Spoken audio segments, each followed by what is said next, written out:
Jackrabbits, today we're changing improper fractions to mixed numbers. So I'm going to pretend that I went to the store and I bought 3 pizzas. I'm really hungry today. So I get home, I cut those pizzas right down the middle. I cut them into 2 equal parts. I cut them into halves. And I started eating away. Yum, yum, yum. I eat half a pizza. And I keep going because I'm still hungry. Now I've eaten 2 halves. I've eaten another half. That's 3 halves. 4 halves. And I'm getting really full, and this is all that I can eat. I just ate 5 halves of a pizza. But that's not what I tell people. I wouldn't tell Mrs. Perner that. I would say that I ate 1 full pizza, 2 full pizzas, and another half. So I actually ate 2.5 pizzas. But when we do improper fractions to mixed numbers, it's not always the easiest to draw pictures. So we have another method we can use. We can use division. So I'm going to erase my pizzas. And I'm actually going to erase the title. And I'm going to look back to what we learned last year. Using division, we can follow the family method. Daddy, mommy, sister, brother, rover, start over. And today, we can actually skip the brother step because we're not going to have to bring anything down. But we're still going to start with divide, then multiply, then subtract. So I'm going to use my first improper fraction, 5 halves. It's improper because my numerator is larger than my denominator. And I'm going to use division. So I'm going to take the top number 5 and divide it by the bottom number 2. And if you look at what fractions are, they actually look a lot like a division sign because this is basically dividing. So I'm going to take the top number 5 and divide it by the denominator 2. So numerator 5 divided by denominator 2. So I'm going to start, Daddy, how many times does 2 fit into 5? Well, if I started counting by 2s, 2, then 4, and 6 is too big.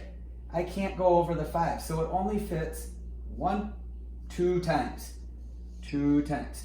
So that is actually going to be my whole number, whatever I get up here for my quotient. So I'm going to put just a little dash right here because this is my fraction bar. So I did the daddy step, dividing. Now it's time for the mommy step, multiply. So I had a 2 on top. I'm going to multiply by 2 right here. So 2 times 2 equals 4. Sister says subtract.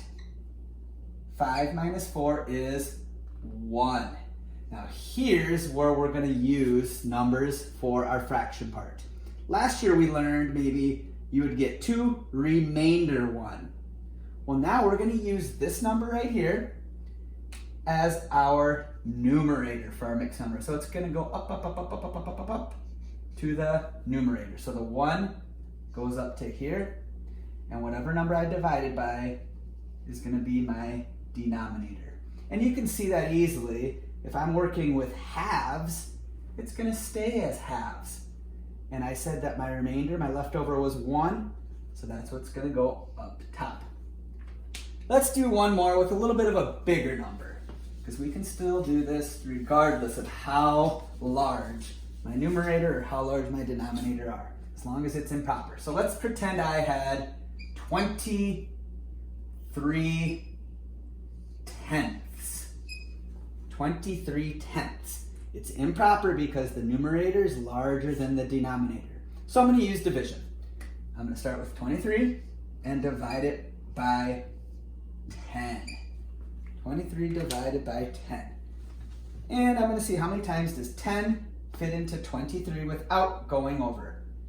And counting by 10s. 10, 20, 30. 30 is too big. It does not fit 3 times. It only fits 2 times. So that's going to be my whole number up top. So 23 tenths is equal to 2. And let's figure out the fraction part. So daddy was the dividing part. Now it's mommy multiply. 2 times 10. Well, 1, 2, 20. Oh, it's right there, 20.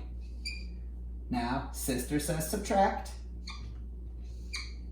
3 minus 0 is 3. I'm not going to worry about that. 2 minus 2.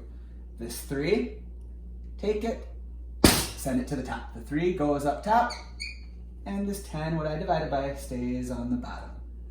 So my final answer is 2 and 3/10. So I'm gonna kind of cut this off right here. 23/10 is equivalent or equal to 2 and 3/10.